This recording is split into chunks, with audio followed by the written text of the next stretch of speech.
Hello, my name's Pete. Welcome to my channel, Grey Matters.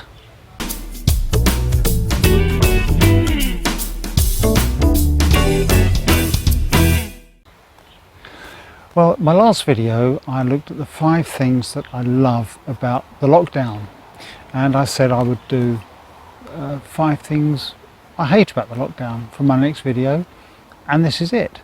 So without more ado, here's 5 things I hate about the lockdown. Okay, this is a countdown, so from 5 to 1. So here is number 5 in this countdown. Number 5 is the fact that I can't just go out for a meal with friends. We didn't do it a lot, but it was nice from time to time to be able to just pick up the phone and say, "You fancy going out for a meal tonight?" And we just haven't been able to do that. We can't even invite them round for a meal. So there's that social contact that's missing. And I know they've been doing takeaways, but to be fair, it's not the same sitting having a takeaway by yourself, is it? And I know you can do it on Zoom and things like that, and I'll come on to that in a minute. But it's not the same as going out, meeting friends, having a nice chat and having a nice meal. So that's number 5. Now let's look at number 4. Number 4, it's just not being able to pop out to the shops. When you want one thing, some salt, a packet of sugar, a pack of butter, you just want the one thing, and maybe you want it for a recipe that you're doing that day, or you really need it, or you run out of something important like paracetamol, ibuprofen. You can't just pop to the shops and get it, because there's no such thing as just popping to the shops anymore. You've got to go down, you've got to join a queue, you've got to socially distance. You could wait 20 minutes to get into the store, and then you pick up your one item that you want. Invariably, particularly if you're in Lidl's or older, you'll pick up a load more stuff that you didn't know you didn't need, and you then have to queue for the checkout, and that takes time as well. And the self-service checkout in our local Lidl's is closed, and so it takes what should be a quick and simple task and turns into a major expedition. So I really miss that. I really hate that the fact that I can't just pop out quickly to the shops. So that's number 4. Number 3 is the fact that a lot of people are not social distancing. Now, I commented on my last video about how brilliant it was with the amount of social distancing that was going on and how good people were, but there are still a lot of people who are not social distancing, many of them youngsters. I mean, from the moment lockdown started, we were still seeing groups of youngsters walking around, evidently not from the same family, and you begin to think, do they actually realise the risk that they're not just putting themselves at, but other people?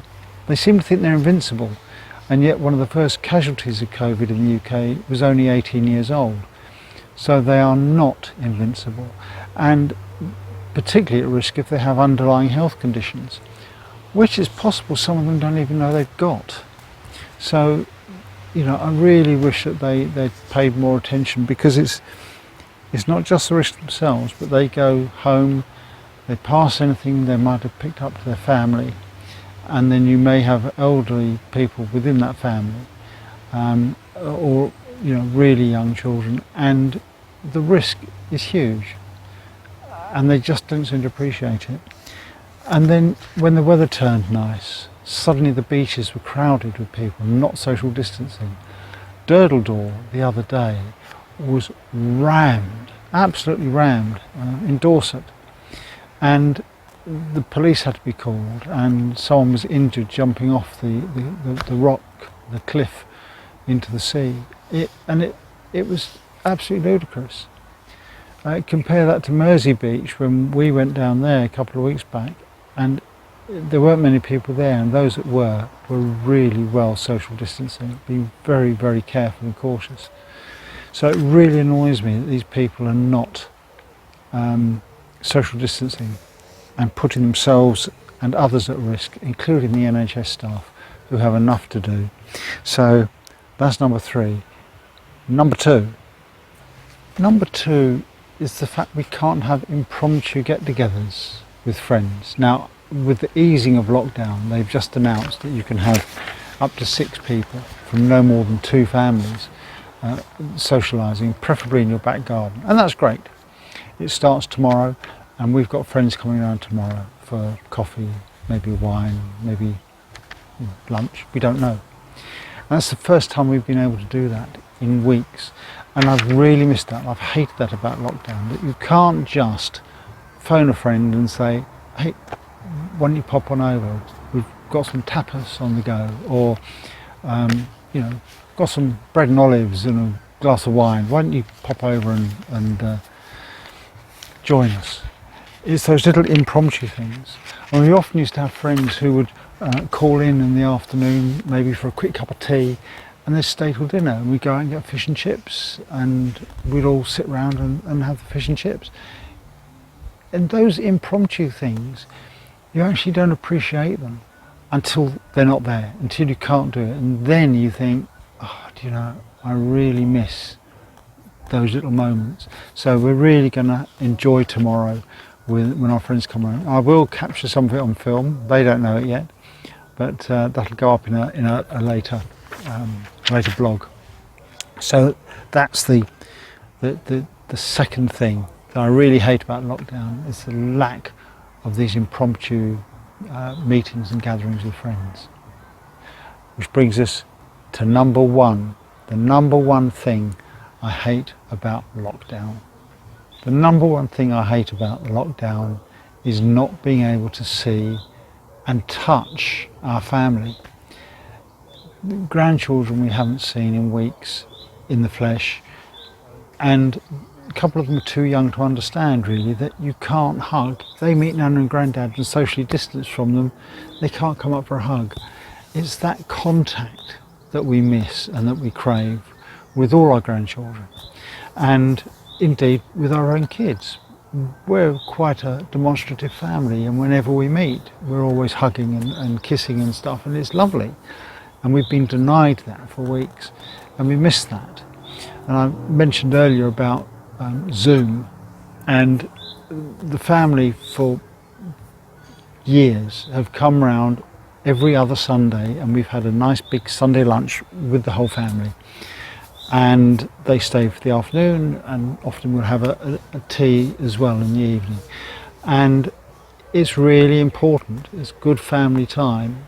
What we've tried to compensate for not having them around is to do it on Zoom. So we've all collectively broadcast on Zoom, we've sat down with our lunches, and we've had a really nice chatty meal, as we normally do. The only problem is you're limited to 40 minutes, so you have to eat quick. But I think that's the problem for us. Number one is not being able to meet and greet and touch our family as we always used to. I think that's really sad. So that's it. Those are my 5 things about the things I hate about the lockdown. Well, thanks for joining me on this one. There'll be a couple more videos coming up very soon. I'm going to be looking at retirement and the transition, particularly from working to retiring, which, if you haven't got to that stage yet, might be weighing on your mind a little bit financially and everything else. And there's some good news in relation to that. And I hope to be chatting to a fellow retiree and getting his perspective or her perspective on retirement and how it's been for them. And maybe if you're planning your retirement now, it may help. If you've already retired, then you may like to chip in on the comments and give us your views on it. And don't forget, if there's anything that you want me to look at or discuss or cover in future videos, please leave a comment or get in touch, and I'll be happy to look at that. And don't forget, if you feel so inclined, please subscribe. I look forward to seeing you again, and thank you for joining me. Until next time, goodbye.